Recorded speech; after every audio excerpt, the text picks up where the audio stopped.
Hackman, de 95 años, y su esposa, una pianista clásica de 63 años. Su perro pastor alemán.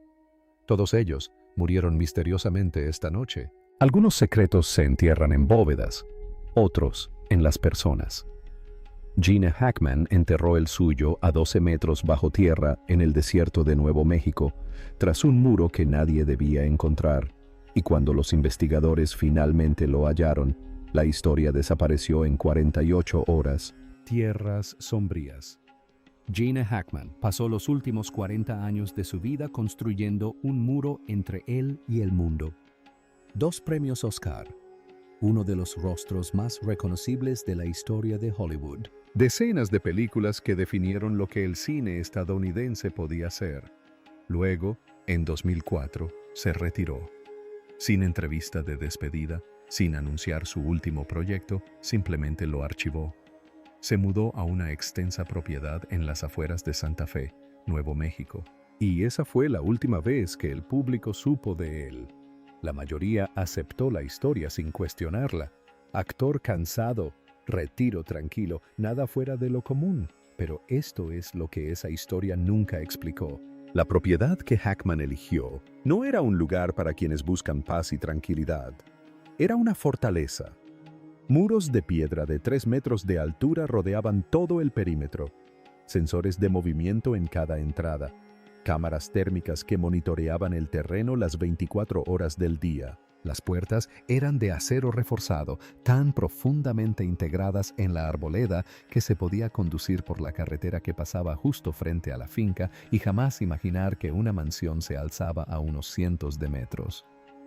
No se trataba de un dispositivo de seguridad para celebridades. Era una infraestructura diseñada tanto para mantener algo dentro como para mantener a la gente fuera. El personal que contrató fue seleccionado con una precisión que iba mucho más allá de las verificaciones de antecedentes estándar. Cada persona que trabajaba en esa propiedad debía firmar acuerdos legales tan herméticos que ni uno solo de ellos filtró un solo detalle sobre la finca durante más de 2 décadas. Piénselo. En la era de las redes sociales, de las cámaras de los teléfonos, de la gente publicando todo, la propiedad de Hackman no produjo nada. El silencio fue total y se mantuvo. Margaret Chen, investigadora de registros de tierras en la Sociedad Histórica de Santa Fe, dedicó 4 meses en 2019 a intentar rastrear el historial de construcción de la propiedad. Acudió personalmente a la oficina del secretario del condado. Presentó solicitudes formales de acceso a registros públicos. Localizó a empleados jubilados que habían tramitado permisos durante los años en que se desarrolló la finca. Lo que descubrió, o mejor dicho, lo que no pudo descubrir, la dejó impactada. Los permisos de construcción que deberían haber existido fueron borrados hasta el punto de ser inútiles o simplemente desaparecieron. Secciones enteras del registro público habían sido eliminadas. Le comentó a una colega que sentía que estaba persiguiendo un edificio que oficialmente nunca se había construido. Entonces se detuvo. Dejó de contestar las llamadas. Nunca publicó su obra. Nadie sabe qué encontró en esas últimas semanas de su búsqueda ni quién le dijo que la búsqueda había terminado. La finca Hackman era un lugar donde la información moría. Todo cambió a principios de 2025. Un manitas llamado Robert Vigil, que había mantenido los terrenos de la propiedad durante casi una década, se alarmó al darse cuenta de que no había visto a Gene ni a su esposa Betsy en varios días. Conocía su rutina.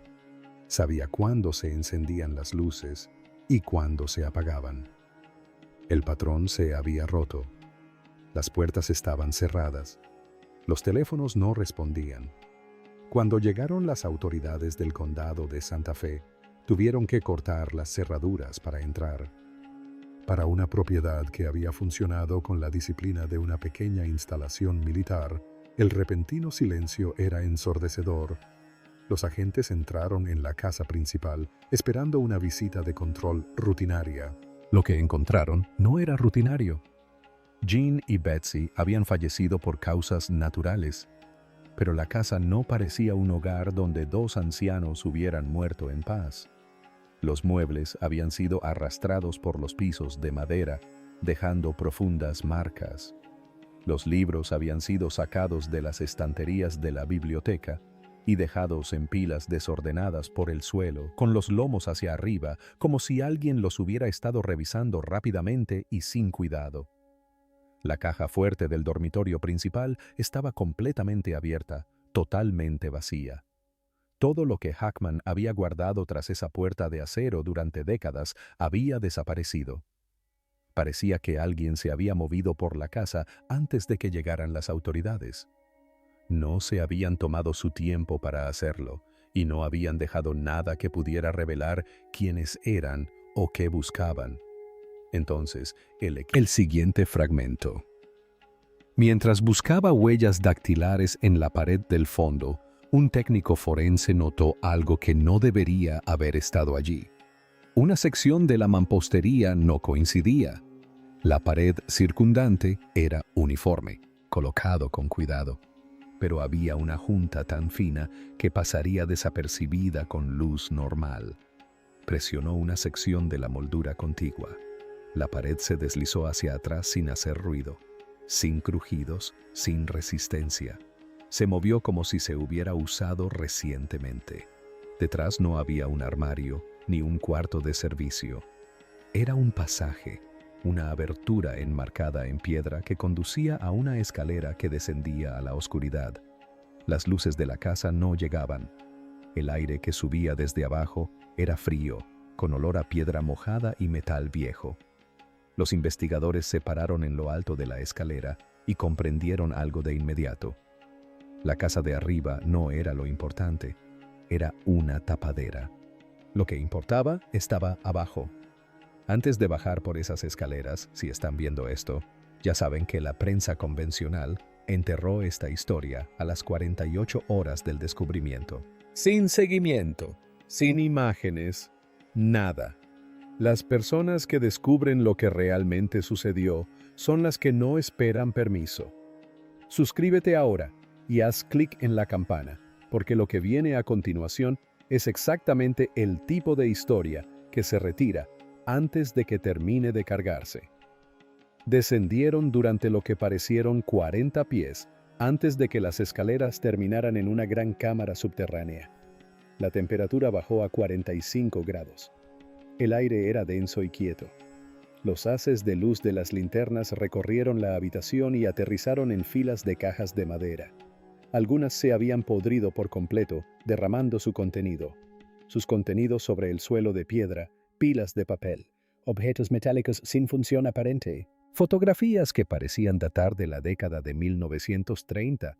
Todo estaba cubierto de polvo. Esto no era una vinoteca. Esto no era un almacén de utilería de una película. Esto era un archivo. Un agente abrió una carpeta encuadernada en cuero y encontró páginas repletas de fechas y nombres codificados. Muchos de los nombres pertenecían a personas que habían desaparecido de los registros oficiales décadas atrás. Había mapas dibujados a mano de instalaciones subterráneas repartidas por el suroeste de Estados Unidos. Algunos de los sitios marcados en esos mapas siguen clasificados hasta el día de hoy. La imagen que se formaba en esa sala subterránea no era la de la afición de un actor retirado. Era la biblioteca de trabajo de alguien a quien se le había encomendado preservar una historia que el gobierno había decidido que el público jamás debía ver. Pero fue el suelo lo que dejó a todos helados, tallados directamente en la piedra, no pintados, no grabados superficialmente, sino profundamente en la roca madre. Había intrincados patrones circulares que cubrían la mayor parte del suelo de la cámara. Eran precisos cálculos matemáticos. Los técnicos forenses que los documentaron confirmaron posteriormente que los diseños correspondían a trayectorias orbitales específicas de satélites y cuerpos celestes. El nivel de precisión no era decorativo. Quienquiera que las esculpiera poseía conocimientos avanzados de astronomía, conocimientos que, a juzgar por la aparente antigüedad de las tallas, no debería haber tenido. Las marcas estaban orientadas y dispuestas de tal manera que su significado completo solo podía ser leído por alguien situado justo en el centro de la habitación. Y así fue. Un observatorio subterráneo construido en un lugar donde nunca se podrían ver las estrellas. Diseñado para ser comprendido por alguien que ya supiera lo que estaba viendo. Legado enterrado. A medida que el equipo se adentraba en la cámara, las propias paredes comenzaron a contar una historia. Cerca de la parte superior de la escalera, la mampostería estaba limpia.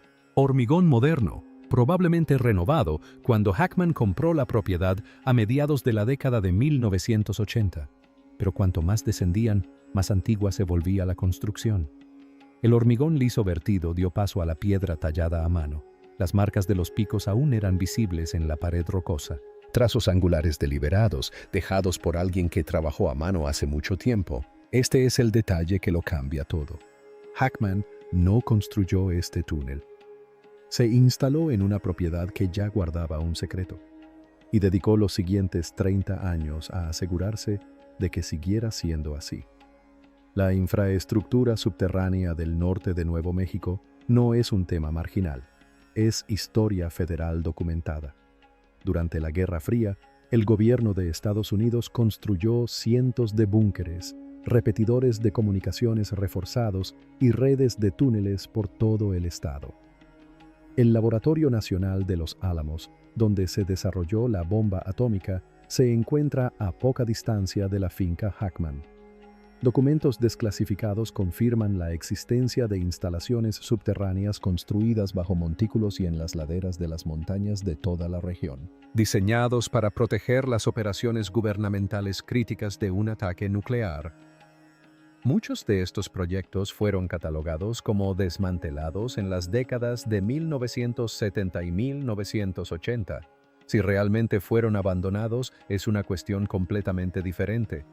Dr. Frank Salazar, un geólogo jubilado que había dedicado 30 años a estudiar formaciones terrestres en el norte de Nuevo México, vivió a 2 casas de la finca Hackman durante más de 20 años.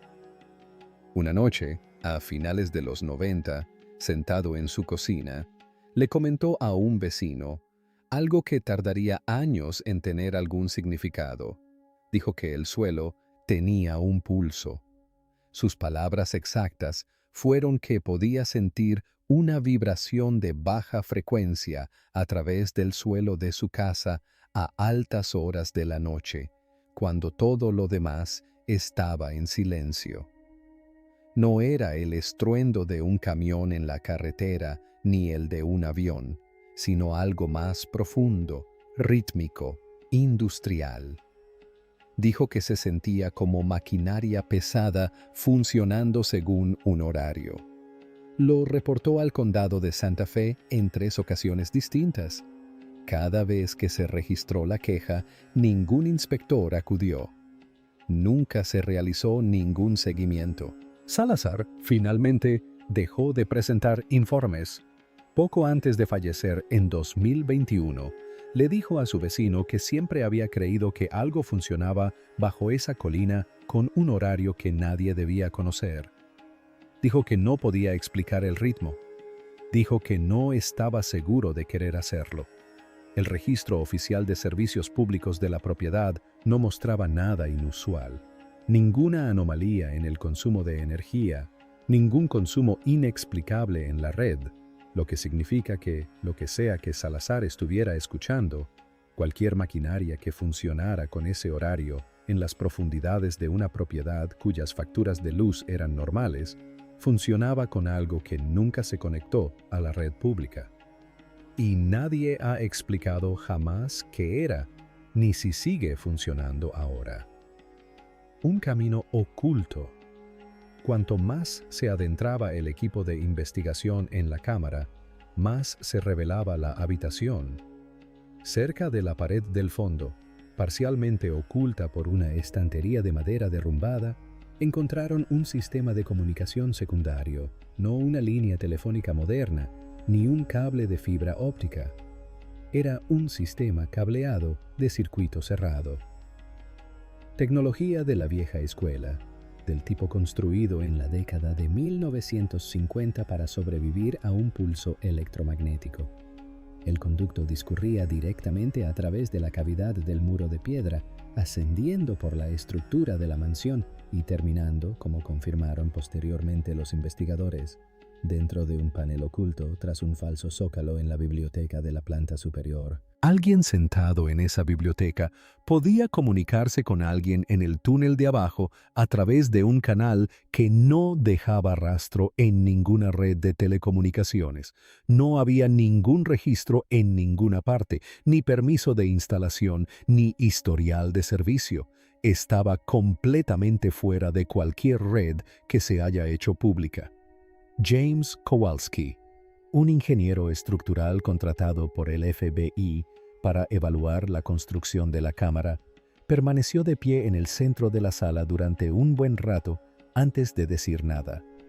Había pasado 20 años asesorando en proyectos de construcción federales y había evaluado docenas de búnkeres de la Guerra Fría en todo el país.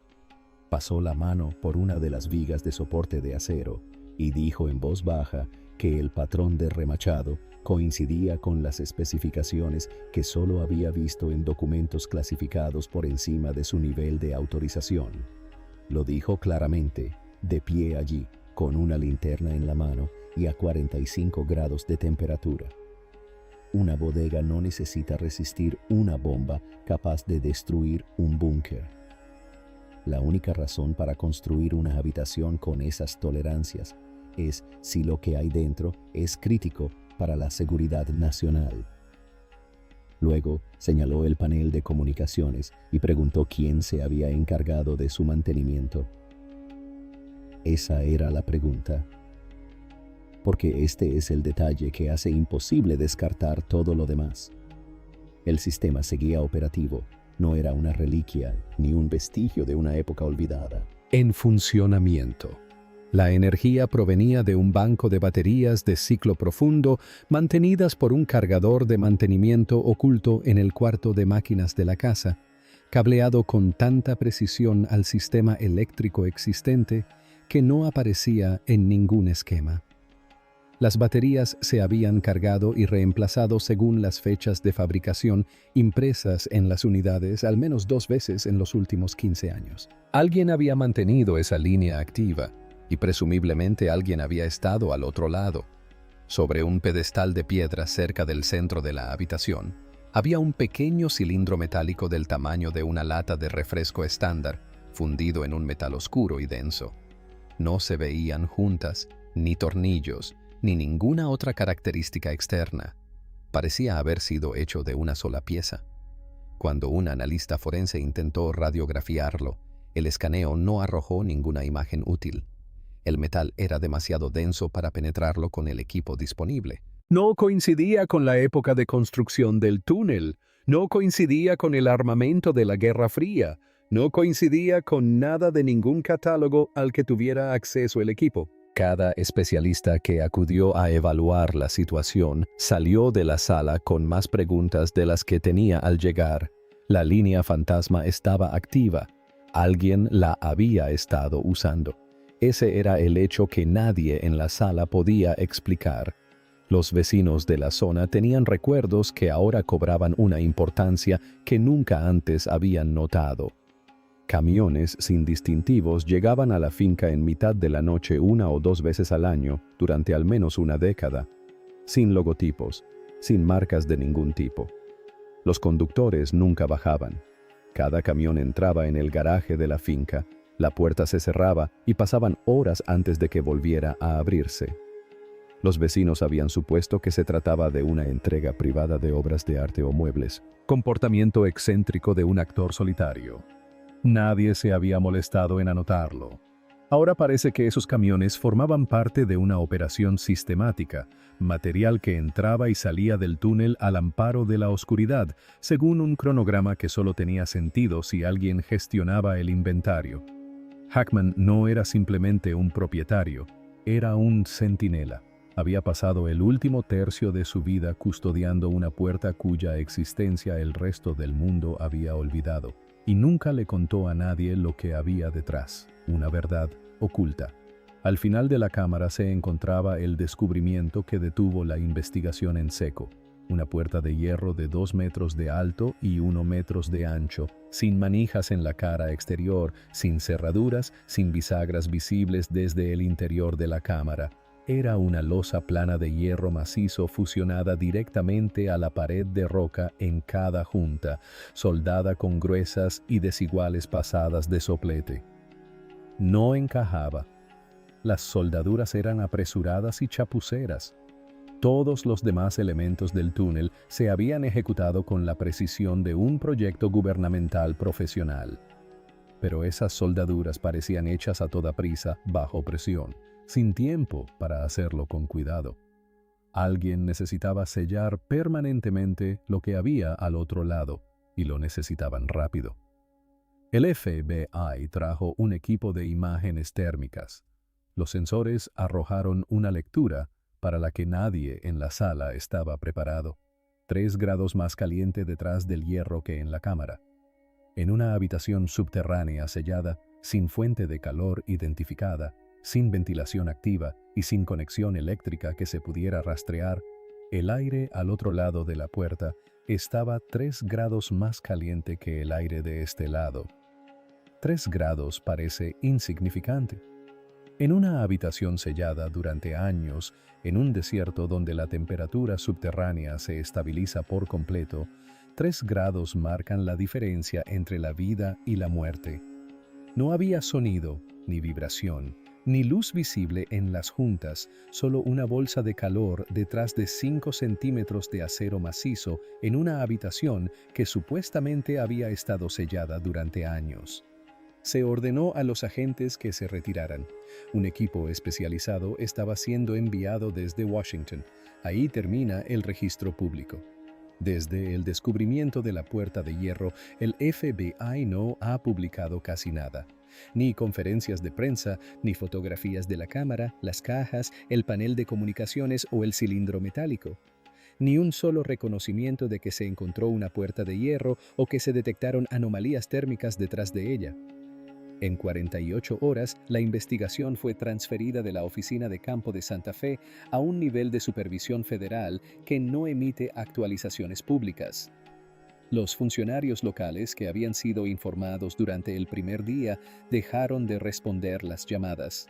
Los periodistas que contactaron con la Oficina de Campo de Santa Fe fueron redirigidos a un enlace de prensa federal que solo confirmó que la investigación sobre las muertes de Gann y Betsy Hackman había concluido. Causa de muerte natural. Nada sospechoso en la propiedad. Caso cerrado. Pero no se despliegan equipos federales de imágenes térmicas para causas naturales. No se transfiere una investigación de muerte a jurisdicción federal en 48 horas a menos que alguien por encima del nivel local haya decidido que ya no es un asunto local. No se confisca una propiedad privada bajo una solicitud de expropiación por seguridad nacional porque 2 ancianos murieron por causas naturales. La propiedad ha sido confiscada. La solicitud de expropiación cita preocupaciones de seguridad nacional sin dar más detalles. Los muros de piedra han sido reforzados. La seguridad ahora está a cargo de contratistas privados que no usan uniforme ni llevan identificación visible. Si intentas acercarte a las puertas hoy, te impiden el paso antes de llegar a la entrada. Los vecinos, que durante años notaron las vibraciones y los camiones sin distintivos, guardan silencio. Todo se ha ocultado. La historia quedó sellada casi tan rápido como se cerró la puerta. Guardián final. El marco más creíble para lo que Hackman estaba haciendo en esa propiedad, el que explica la construcción de la era de la Guerra Fría, los refuerzos militares y la línea de comunicación cableada, es que el túnel formaba parte de una red gubernamental de respaldo. Estos sitios existían en todo el país, construidos en las décadas de 1950 y 1960 para sobrevivir a un intercambio nuclear y mantener operativa la infraestructura gubernamental crítica tras el ataque. Algunos se ubicaron bajo montañas, otros bajo instalaciones federales y algunos, según se informa, bajo propiedades privadas de ciudadanos seleccionados por su fiabilidad, su invisibilidad pública y su capacidad para mantener el silencio durante décadas. Un 2 veces ganador del premio de la Academia que vive en reclusión voluntaria en el desierto de Nuevo México, es exactamente el perfil en torno al cual se construye la lista. Lo suficientemente famoso como para que la gente lo deje en paz, lo suficientemente disciplinado como para seguir un protocolo durante 30 años sin romperlo. Pero el marco de la Guerra Fría solo se extiende hasta cierto punto antes de chocar contra el suelo de esa cámara. Los mapas estelares tallados en la piedra no se ajustan a un relé de comunicaciones. El nivel de precisión astronómica en esos grabados, trayectorias orbitales confirmadas por técnicos forenses como correspondientes a trayectorias de satélites y cuerpos celestes, requirió conocimientos que no eran accesibles al público durante las primeras fases de la construcción del túnel. El cilindro metálico sin juntas sobre su pedestal de piedra no es un componente de ningún sistema de comunicaciones de ninguna época que ningún especialista haya podido identificar. Algunos investigadores que han estudiado la documentación disponible creen que la infraestructura construida por el gobierno se erigió sobre algo que ya existía, algo más antiguo, una formación geológica o una estructura preexistente estudiada en secreto durante más de un siglo antes de la llegada de Hackman. Según esta interpretación, él no estaba manteniendo una estación de radio, estaba vigilando una puerta, y lo que sea que haya visto en ese túnel durante sus últimos años bastó para que él mismo sellara la puerta y dejara que el silencio se apoderara de todo. Ahora que se ha ido, la última línea de defensa contra lo que sea que yace bajo esa propiedad ha desaparecido con él. Él era quien mantenía las baterías cargadas. Fue él quien mantuvo el silencio, y eso requirió más que simplemente evitar a la prensa. Requirió un compromiso psicológico total con una versión de la realidad que no podía compartir con nadie, ni con su equipo, ni con los colegas de la industria que se preguntaban en silencio por qué se retiró de Hollywood en 2004 sin decir palabra, ni con sus fans. Vivió durante décadas en una especie de doble vida. El mundo veía a un actor famoso y un retiro tranquilo. Lo que realmente sucedía era algo completamente distinto. Piensen en la vida que eligió. Un hombre que podría haber dedicado sus últimas décadas a aceptar todos los homenajes que una carrera como la suya merecía, que podría haber escrito unas memorias, impartido clases magistrales, asistido a retrospectivas donde el público se ponía de pie. En cambio, construyó una fortaleza y vivió dentro de ella. Revisaba los sensores. Mantenía una línea de comunicación con un contacto cuya identidad nunca se confirmó. Recibía camiones sin distintivos en plena noche y seguía protocolos que jamás podrían explicarse a quienes lo rodeaban. Cumplió su puesto a pesar de su delicado estado de salud, en una finca que se volvía cada vez más silenciosa con el paso de los años, hasta que el silencio se hizo permanente. Eso no es jubilación, eso es deber. Los objetos de las cajas de madera se están trasladando a una instalación segura, probablemente a un nivel subterráneo en los laboratorios nacionales Sandia o Los Álamos. Ambas instalaciones cuentan con entornos de almacenamiento controlados, adecuados para materiales de procedencia y riesgo desconocidos. El proceso se lleva a cabo con sumo cuidado, no por la fragilidad de los objetos, sino por su disposición dentro de la cámara. La geometría de dicha disposición podría no ser casual. Los investigadores recibieron instrucciones de documentar la posición exacta de cada objeto antes de tocarlo. Existe una teoría entre el equipo que sugiere que la configuración dentro de la cámara no es de almacenamiento, sino que la posición de las cajas, el pedestal, la terminal de comunicaciones y los grabados del suelo forman un sistema, y que perturbar dicho sistema sin comprenderlo previamente conlleva consecuencias que nadie ha querido plasmar por escrito. El subsuelo de Santa Fe aún guarda respuestas que ningún comunicado de prensa podrá revelar. Hackman desempeñó su papel durante 40 años, sin ceder jamás. Utilizó su fama como una especie de invisibilidad. Nadie se fija demasiado en una persona famosa que solo quiere que la dejen en paz. Se llevó todo consigo hasta el final, dejando tras de sí una historia más fascinante, más compleja y más inquietante que cualquier cosa que haya filmado. La puerta de hierro permanece sellada. El equipo gubernamental de Washington no ha anunciado qué encontraron ni si la abrieron. Los especialistas que trabajan en el lugar están sujetos a acuerdos de confidencialidad que van más allá de los términos habituales para contratistas federales. Fuentes familiarizadas con la operación han descrito el ambiente que se respira en la finca como algo totalmente distinto a todo lo que hayan encontrado en una misión doméstica. Nadie habla, nadie tiene permiso para hablar. El silencio en la finca es absoluto, y en algún lugar de esa oscuridad, a 12 metros bajo el suelo del desierto, algo aún está caliente. ¿Qué crees que hay realmente detrás de esa puerta? Deja tu respuesta en los comentarios. Leemos a todos. Y si quieres enterarte de las historias que se pierden antes de que se difunda, suscríbete y activa las notificaciones.